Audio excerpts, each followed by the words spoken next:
Hey everyone, I know you're out there probably drowning in make money online schemes. Oh, yeah, And let's be honest, most of them are too good to be true. definitely. But today we're going to dive into something that caught my eye. It's this YouTube video promising the laziest $140 an hour Google side hustle blogging.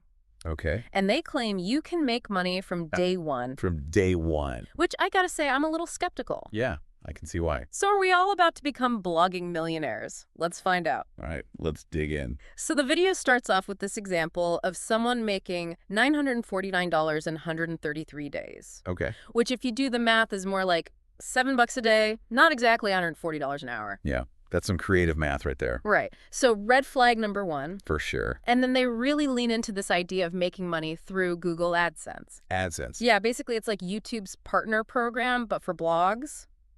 You put ads on your site, people click, and you get a cut. Ah, okay. So it's all about those clicks. Exactly. Simple white. Yeah.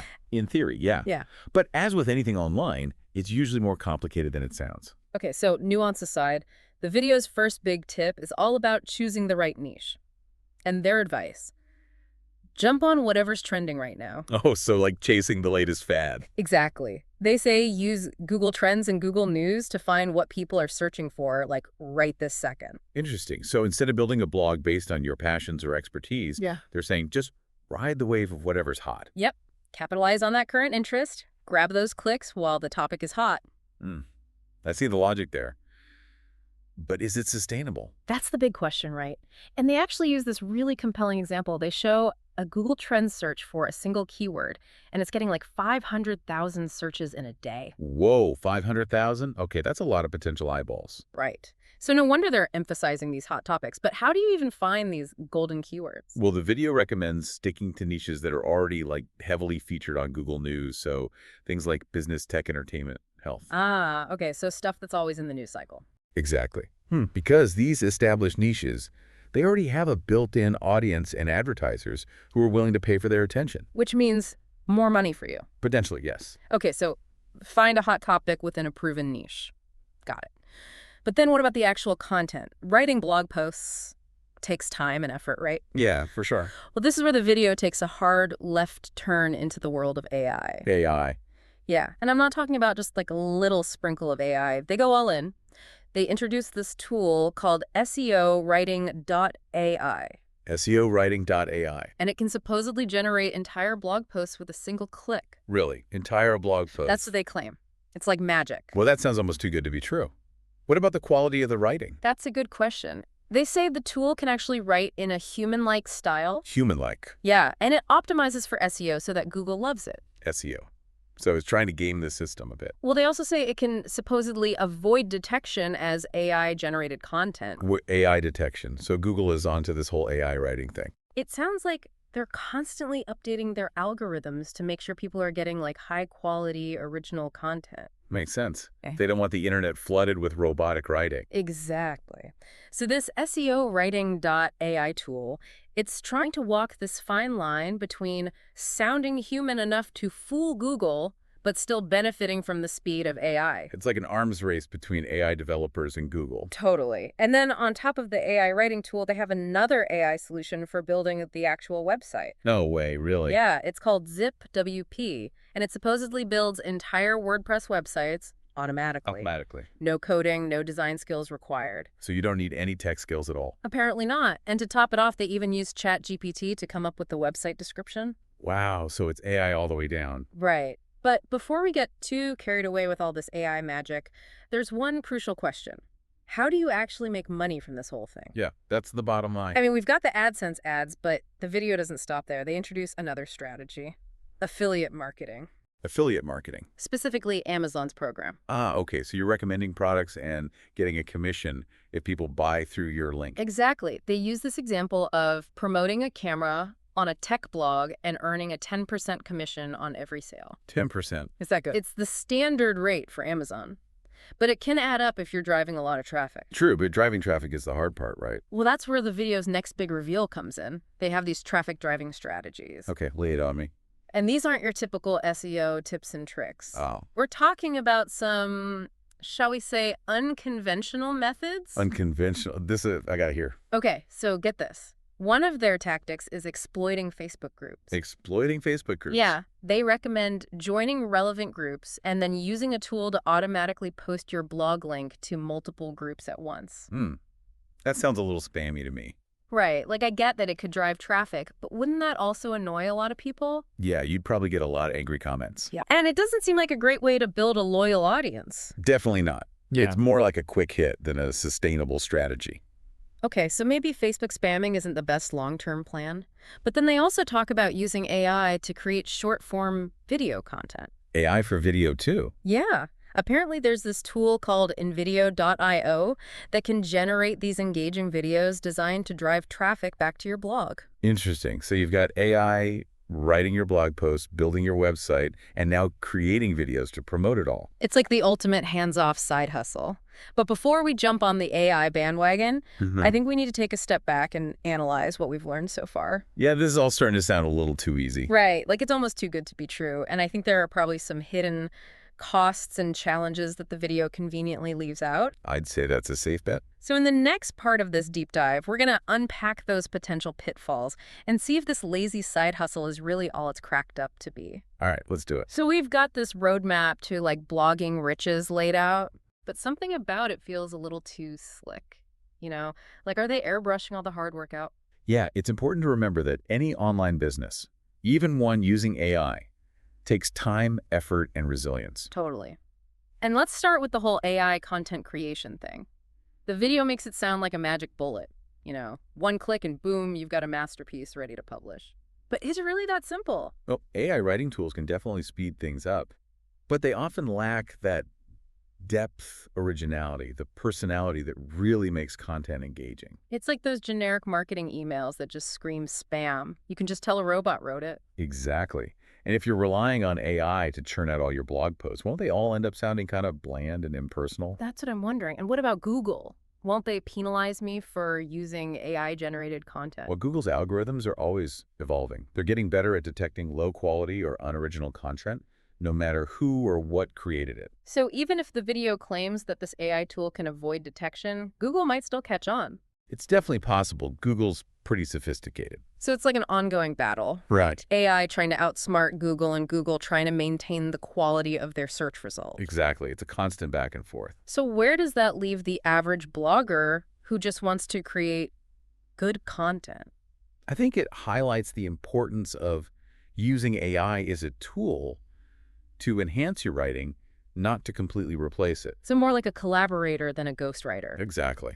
Okay, so maybe AI content isn't the guaranteed win the video makes it out to be.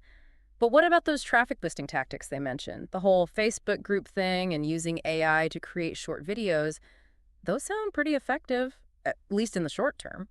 They might be effective, Yeah. but let's think about the long-term consequences. Yeah.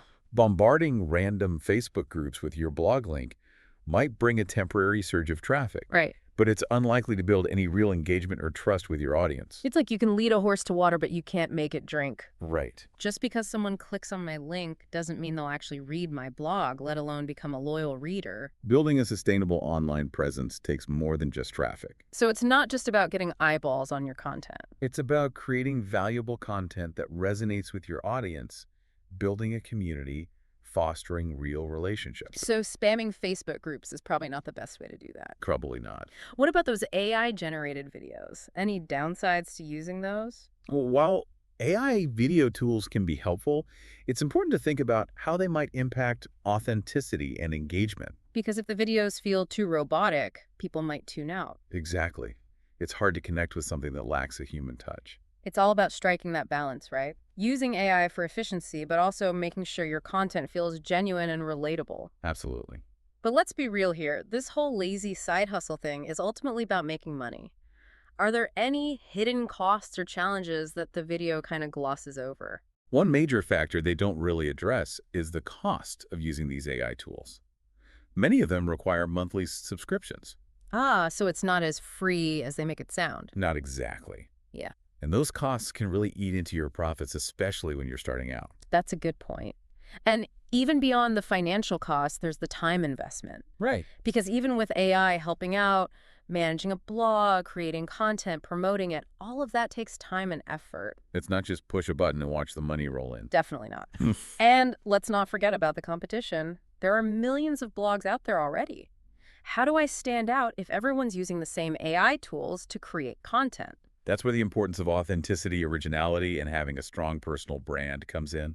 So it's not enough to just churn out AI-generated content and hope for the best. It's about offering something unique, something that truly connects with people on a deeper level. So it's not about AI versus humans. It's about finding ways for them to work together effectively. So for our listeners who are maybe intrigued by this whole lazy blogging idea, what's the key takeaway here? I'd say it's a path worth exploring, but go in with realistic expectations. You'll need a solid understanding of the tools and strategies involved and be willing to put in the work. Don't expect to get rich quick. Probably not. Yeah. But with the right approach and a bit of hustle, you might find yourself on the path to blogging success. And who knows, maybe AI can help you get there a little faster. Maybe. This has been a super insightful deep dive, For sure. but there's one more layer we need to explore. The legal side of using AI for content creation. Oh yeah, that's a big one. Because using AI to create content isn't just a tech shift, it's a legal frontier too. So let's wrap up this part and dive into those legal considerations in our final segment. Okay, so we've talked about the potential of AI for blogging and all the possible pitfalls Right. and finding that balance between automation and authenticity.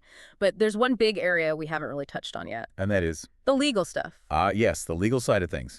Because using AI to create content, it's not just a technological shift, it's like a whole legal frontier. Exactly. There are so many unanswered questions, and the laws around AI are constantly evolving. So let's try to unpack some of this. For starters, who actually owns the copyright to content created by AI? That's the million-dollar question, isn't it? Right. And honestly, it's still being debated in legal circles. Right now, U.S. copyright law protects works created by humans.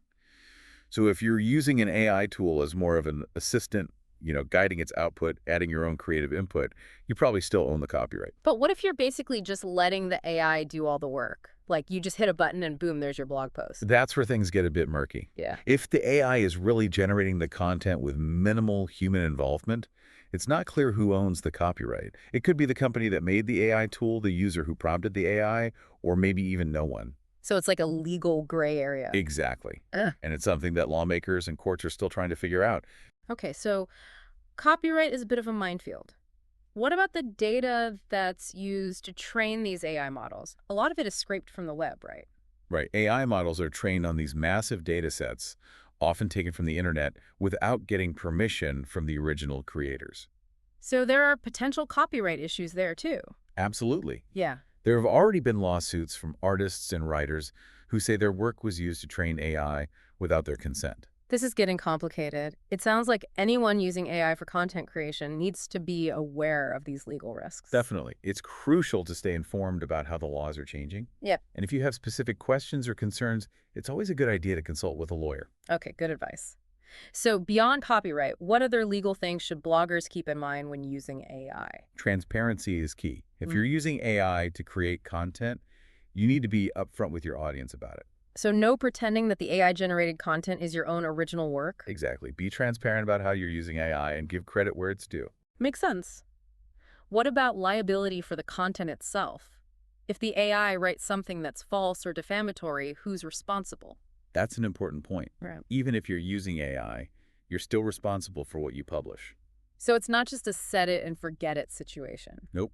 You still need to be an editor, a fact checker, and a responsible content creator. AI can help, but it can't replace human judgment. Exactly. Wow, this legal deep dive has given us a lot to think about. It's like navigating a minefield out there. It can feel that way, but with some careful planning awareness and a commitment to ethical practices, you can use AI effectively and stay on the right side of the law. So as you embark on your blogging journey, do your research, stay informed, and prioritize transparency and responsibility. And if you're ever unsure about something, consult with a legal expert who specializes in intellectual property and technology. This has been a real eye-opener. We've explored the potential of AI for blogging, the pitfalls, and the legal complexities. It's clear that AI is a powerful tool, but it's up to us to use it wisely, ethically, and legally. Well said. Thanks for joining us on this deep dive into the world of AI-powered blogging. We'll see you next time for another deep dive into a topic that's shaping our world